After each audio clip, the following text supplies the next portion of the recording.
Agora, Brasília, o presidente Lula voltou a falar sobre a alta dos preços dos alimentos. Nessa quinta-feira, ele criticou o valor dos ovos. Repórter Luciana Verdolim chegando ao Jornal Jovem Pan, o que o presidente deve fazer para tentar amenizar esse problema. Bem-vinda, Luciana. Boa noite, bom trabalho. Boa noite, Thiago. Bom trabalho a todos. Boa noite a quem está acompanhando a gente. Olha, o presidente disse que recebeu relatos de preços abusivos nos supermercados. Ele lembrou, inclusive, que os nossos produtos estão sendo exportados em grande quantidade para os Estados Unidos e que não dá, por conta dessa exportação, de aumentar os preços internamente. Vale lembrar, que o aumento, a chamada inflação dos alimentos, é um dos problemas apontados, inclusive pela população, para a queda de popularidade do presidente da República. E é uma questão que está tirando o sono aqui da administração federal. Por isso, o presidente disse que é preciso buscar uma solução e rápida para o problema. A gente tem a declaração que foi dada hoje cedo durante a entrevista à Rádio Tupi. Eu tenho certeza que a gente vai conseguir fazer com que o peixe volte aos padrões do poder aquisitivo do trabalhador. É importante que a gente não esqueça que é muito mais fácil a gente detectar, o problema e sem apontar solução. Veja, é importante lembrar que a gente vem de momentos muito cruciais no Brasil. Muito sol, o maior calor já feito na história desse país, e eu sei que o ovo está caro. Quando me disseram que o ovo estava R$40 a caixa com 30 ovos, é um absurdo mesmo. E nós vamos ter que fazer uma reunião com os atacadistas para discutir como é que a gente pode trazer isso para baixo. Porque o fato de você estar vendendo produto em dólar que está alto, não significa que você tem que colocar no preço do brasileiro o mesmo preço que você exporta. Essa é uma discussão. Da mesma forma o óleo de soja, da mesma forma a carne. Agora a carne começou a cair. Vai cair, e pode ficar certo que vai cair, e o povo vai voltar a comer a sua picanhazinha, a sua costela, outro pedaço de carne que ele deseja, e nós queremos baixar todo o alimento, porque para nós, na reforma tributária, a cesta básica é totalmente isenta de qualquer imposto, inclusive a carne. E nós fizemos isso para baratear. Agora, essa disputa entre Brasil e Estados Unidos, por conta aí das recentes declarações do presidente daquele país, Donald Trump, podem elevar ainda mais os preços dos alimentos, uma vez que o presidente Lula avisou que vai sim aumentar tarifas se os Estados Unidos cumprirem as promessas, não negociarem as recentes tarifas extras que foram anunciadas para o aço, para o alumínio, e expectativa é de que sejam impostas tarifas para outros produtos brasileiros. O presidente fez questão de ressaltar que Trump não pode se considerar o imperador do mundo, o que vai ser necessário conversar. A gente também tem a declaração. O Trump foi eleito para governar os Estados Unidos e não para governar o mundo. Ele tem falado muito rompantes todo dia, aquela habitual da extrema-direita no mundo inteiro. Falar todo dia, toda hora, sem medir as consequências da sua fala. Os Estados Unidos é um parceiro comercial importante para o Brasil. Nós temos um déficit comercial de aproximadamente 5 a 7 bilhões de dólares, e nós temos uma relação de 87 bilhões de dólares com os Estados Unidos, e é muito equilibrado o que a gente exporta e o que a gente compra. Então, veja, nós não temos dependência dos Estados Unidos como tivemos há 20 anos atrás, há 30 anos atrás. Agora ele está taxando os produtos de todos os países, isso vai causar inflação nos Estados Unidos, isso vai aumentar o preço das coisas nos Estados Unidos, isso pode não ter uma boa política para os Estados Unidos.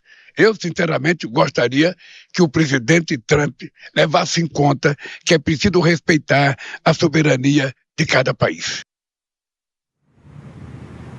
Lula lembrou que a parceria com os Estados Unidos é importante, mas isso não significa baixar os olhos, aceitar tudo que vem de fora. Por isso, ele está conversando, inclusive, com o Ministério das Relações Exteriores, que ficou de analisar a possibilidade de revisão das regras ou, então, da criação de cotas para os produtos brasileiros naquele país. Tentar uma negociação diretamente com os Estados Unidos é o que o governo Lula já falou. Bom trabalho, Luciana. Você volta daqui a pouco no Jornal Jovem Pan.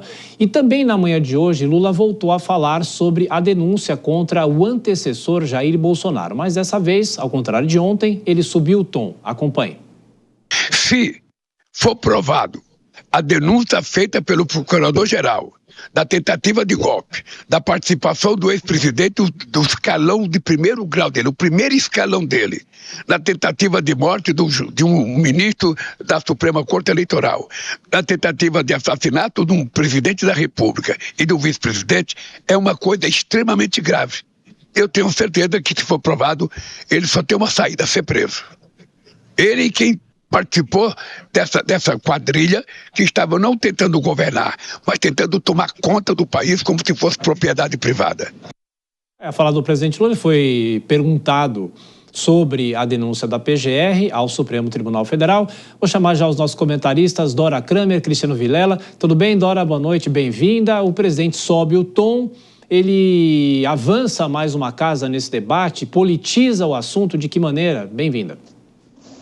Boa noite, Tiago. Boa noite, Vilela. Boa noite a todos. Pois é, politiza sim. E é algo que havia uma orientação geral do governo para ninguém politizar, para ninguém entrar nesse assunto, porque esse é um assunto do judiciário, esse não é um assunto do governo. E ontem a gente até comentou aqui, o presidente fez uma fala protocolar, super correta, abordou o assunto, mas abordou naquela moldura exatamente de que é um problema do judiciário. Hoje não, hoje vem a campo e contraria essa orientação, politiza a questão, e isso, além de contrariar a orientação geral, que era no sentido de ter um pouco de cautela para que os aliados do ex-presidente Jair Bolsonaro e o próprio ex-presidente Jair Bolsonaro não pudessem utilizar desse tipo de fala, de juízo de valor, que é o que o presidente Lula fez, para se colocar numa posição de vítima e alimentar a tese ou a versão de que tudo isso que a gente está vendo, que a PGR apresentou e que o Supremo Tribunal vai examinar, é fruto de perseguição política. Então, o presidente traz para o Planalto um assunto que é do Supremo Tribunal Federal. E é saber, Vilela, porque ele vai continuar dando entrevistas e vai continuar sendo perguntado sobre isso. E, de uma certa maneira, a possibilidade de politização é grande. Bem-vindo. Pois é, Tiago. Uma ótima noite a você, a Dora, a todos que acompanham o Jornal Jovem Pan. Olha, na noite de ontem, nós, inclusive, dissemos que o presidente teve uma postura, naquele momento, uma postura muito comedida ao comentar o caso, sem entrar no mérito, mas hoje, realmente, o presidente atravessou o samba e acabou falando demais. Falando demais no sentido de politizar algo que, até do ponto de vista estratégico, me parece que a visão do governo deveria ser a de fazer com que esse caso seja discutido sob o viés jurídico, de modo que até não faça subsistir algumas teses de conspiração, algumas teses de atuação política. Então eu vejo que o presidente erra nesse sentido, ele acaba enfraquecendo a própria capacidade, a própria narrativa que se constrói em torno da investigação, em torno do processo judicial, da ação judicial em curso, e com isso ele acaba, além de tudo, despertando uma ira, seguramente vão trazer alguns memes, alguns recortes de um momento anterior, onde o ex-presidente era réu em ação penal, sofria a ação e eventualmente ele, sua defesa ou seus correligionários também atacavam o sistema judicial, algo que faz parte dentro de uma disputa de tese. Então, eu acredito que talvez ele acabe com isso, fazendo ressurgir um discurso politizado, um discurso que nesse momento não interessa ou não interessaria em absolutamente nada o próprio governo.